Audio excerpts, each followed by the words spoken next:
Good afternoon. I'm very pleased to be with you on this 148th convocation here at Carleton University. Madam Vice Chancellor, it is indeed an honor to present to you Margaret Bloodworth, a most highly distinguished public servant who continues to serve her community through her volunteer activities. To trace her career is both exhilarating and inspiring. To list her many accomplishments is simply not possible.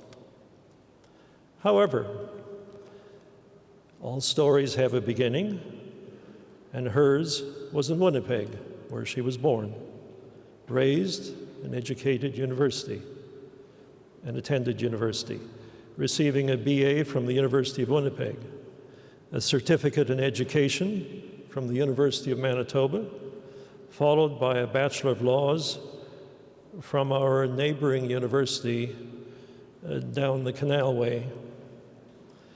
She has served as Associate Secretary to the Federal Cabinet and the National Security Advisor, as Canada's first Deputy Minister of Public Safety, Deputy Minister of National Defence, Deputy Minister of Transport, Deputy Clerk of the Privy Council, Director General, Dispute Resolution Branch, National Transportation Agency of Canada. Margaret is a member of the Order of Canada. She is a recipient of the Public Service of Canada's Outstanding Achievement Award, the Vanier Medal, and was awarded an honorary doctorate from the University of Winnipeg. Her volunteer activities include, and have included, chairing the board of the Council of Canadian Academies, Cornerstone Housing for Women, serving on the boards of the World University Service of Canada and the Community Foundation of Ottawa.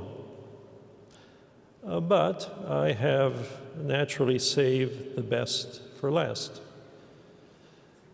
Margaret Bloodworth served on and during 2005-2006 was one of my predecessors, chairing the then Board of Governors here at Carleton University.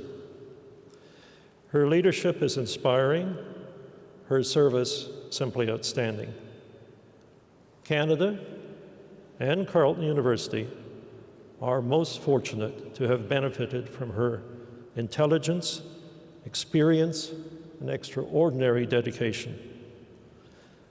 Madam Vice Chancellor, in recognition of her outstanding career in public service and of leadership service to the community at large, I request that you confer the degree of Doctor of Laws, honoris causa, upon Margaret Bloodworth.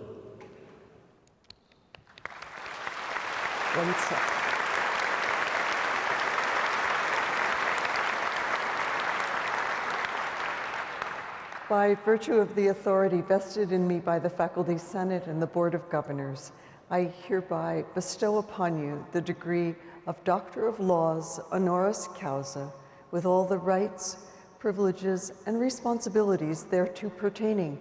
Dr. Bloodworth, congratulations.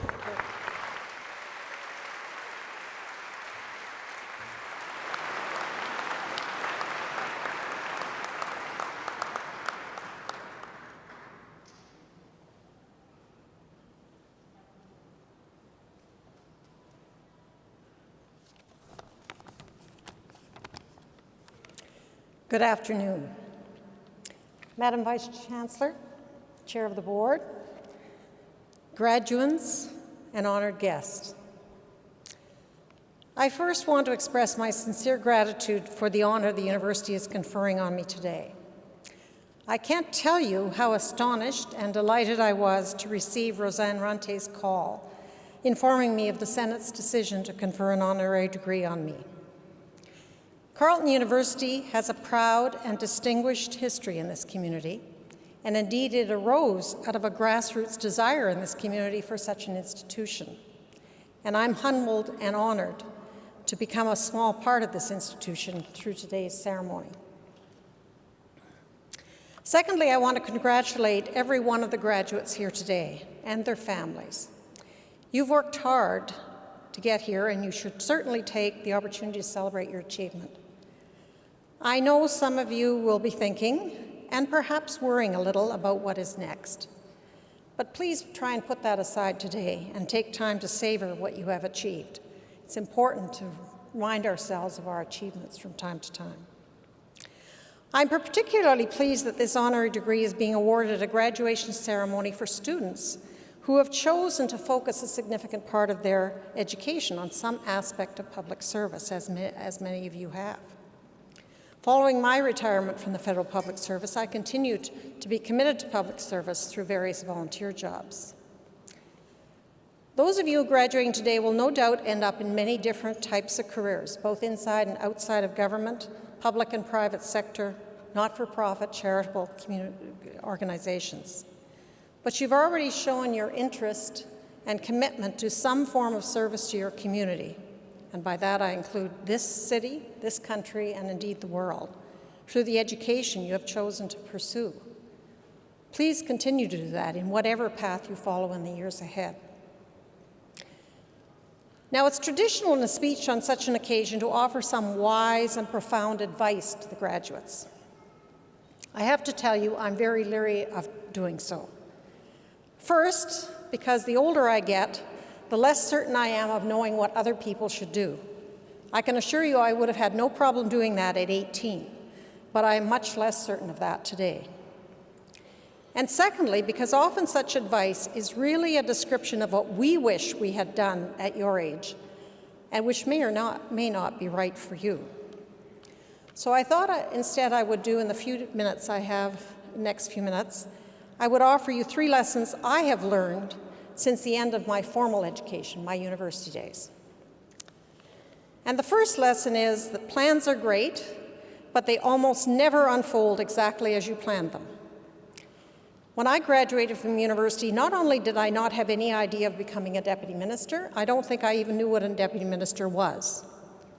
I planned to be a teacher in my undergraduate days, and I took an education certificate following my BA. But except for a little substitute teaching when my husband and I first moved to Ottawa many years ago, I have never been a teacher. However, I've often used the lessons I learned about teaching in many different aspects of my career, in leading the establishment of new organizations, in mentoring new and developing executives, and in volunteer work with youth. My learning from that, by all means, make plans. It's important to make plans, but be flexible, open to new opportunities. Build on the past, but don't be constrained by that. Now, that may be a much easier lesson for many of you to learn than it was for me. I'm by nature a person who likes to have things planned and settled. I've learned over the years to take advantage of what comes along and to be readier to go with the flow. But no one would ever call me spontaneous today, and my family can attest to that. But I have learned to be more open to changing the path ahead when other opportunities come along. My second lesson: few, if any of us, accomplish really great things or even small things all by ourselves. We are supported, helped, enabled, and sometimes carried by friends, family, colleagues, and sometimes by people we're not even really aware of. The good news is that there are few things more satisfying than being part of a team that accomplishes a difficult task. I learned that as leader of organizations, as the first deputy minister of the new Department of Public Safety, as we built a new organization and saw it grow to being very capable of responding to crisis. At the Department of Transport during 9/11 and the days and weeks and months that followed. I learned that what we accomplished together was more than any one of us could have done, and indeed any more than any one of us, adding all of us together individually, could have done if we had not worked together. But also that each of us was an essential part of that achievement. My first epiphany in this regard perhaps came a little late in my life, but it came when I became Deputy Minister of Transport. And I remember vividly realizing the first day at work at that department, which is a regular department with many pilots, aviation, marine, and railway engineers, and many other very highly trained specialists, I realized that I was not competent to do the jobs of many of the people who worked for me. So I had better do a good job of enhancing their ability to do their jobs if the department was actually going to meet the expectations the public had of us. My third lesson, perhaps you won't want to hear this on the day you graduate, but education is not over with the completion of formal schooling of whatever level. It has become trite to say, but it is no less true for that. Education is a lifelong process, and this has probably never been more true than for your generation, given how fast the world is changing today. One of the best education experiences of my life was not during my formal education at all. It was a senior management development program that I followed in the early 90s. And I have learned untold lessons from the people I've worked with and for, and the people who worked for me, often at the cost of great patience on their part. When I retired from the public service, I made a conscious decision to learn more about my local community, having spent most of my career at national and international arenas. And I've found work with local organizations such as the Community Foundation of Ottawa and Cornerstone Housing for Women to be enormously satisfying and humbling, as well as having taught me a lot. And being involved with two science organizations, I have to put in brackets here, the last science I took was in grade 12, but I now chair the Council of Canadian Academies and I'm vice chair of the Canada Foundation for Innovation. And as you can imagine, I have learned a huge amount from the scientists and many others that work with those organizations. And that's the silver lining of lifelong learning. It contributes enormous pleasure and satisfaction to your life. And I wish every one of you the joy and satisfaction that comes from lifelong learning. You are among the best educated in the world. A significant part of the world has at best an elementary education.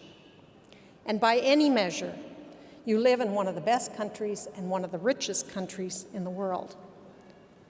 Please use these gifts to make the world a little better place, and you will receive in return far more than you can imagine.